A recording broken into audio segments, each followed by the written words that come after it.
deployed? How is it being used at this critical time?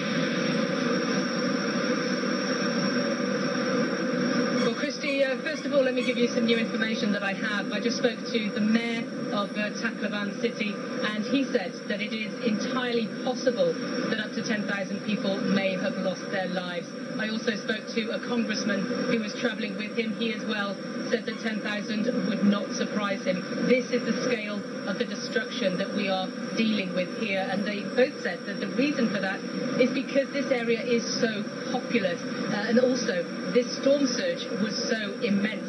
Now, most of the damage you can see behind me would likely have been done by the storm surge itself, that wall of water coming through this airport terminal here. And some of the military officials I've spoken to said that it went at least up until the second story, and there was loss of life here. Some of the soldiers who were on duty lost their lives. One man who was a security guard lost 3 of his daughters. And so certainly the storm surge is considered to be one of the most deadly parts of this storm. Now, just to give you an idea of the airport itself, obviously the buildings are destroyed. You can see the destruction behind me, but crucially the landing strip is unharmed. So we are seeing military cargo planes coming in and out all the time. We are seeing helicopters and also some other jets coming in, that are privately owned jets that are joining the effort and helping aid agencies to bring food in. Christy? You're seeing both military jets and privately owned jets coming in onto the landing strip there to deliver much-needed supplies. Paula, who is leading the relief effort at this moment? Is it the government of the Philippines, or is it private aid agencies? Well, from a bigger picture point of view, you're probably better off calling the headquarters. Obviously, what we find out here is on a very local basis, and communications are extremely poor. But I can say what we're seeing here is that the military is leading the charge. The military is in control of the airstrip. It's basically a military airstrip now. There's no commercial jets coming in or out, and there is a military commander-in-chief of this operation here. But what the mayor was saying to me is that the reason as well that it's been so difficult to get this recovery and relief operation up off the ground is because most of the warehouses that they use, filled with food and supplies that they use after typhoons, is actually based in this region.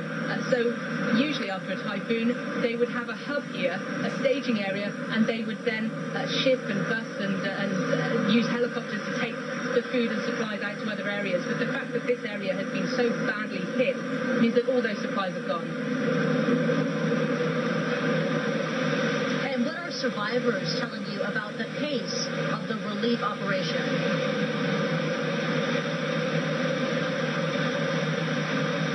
Well, as you often see in the immediate aftermath of natural disasters, survivors are saying it's simply not quick enough. We're hearing a lot of anger from people who have walked maybe 14, 15 kilometres from the city centre itself here to the airstrip.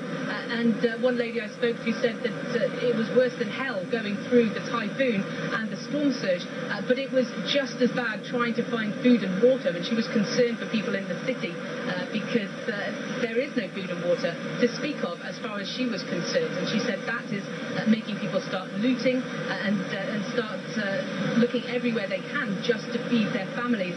Now, I put this question to the mayor, and he said, yes, it has been slow, this effort, basically because the supplies are usually in warehouses in this area. They're completely gone and decimated by this storm, so they've had to bring them from outside. And he says from today, from this Sunday, supplies are getting into Tacloban city. He says food and water is getting into the city. He says they just had a shipment. The Navy came in with a huge shipment of food, water, medication, shelter, the basics you need in the aftermath of this kind of event. And he said that that should last for a few days as far as he was concerned, and then there is more coming in all the time. So as far as he was concerned, he understood the anger, and he said people are in a lot of shock as well, considering what they have just been through. But the food and the water, as far as he was concerned, is reaching the city today. All right, Paula Hancock's reporting live from the Tacloban City Airport. Thank you very much.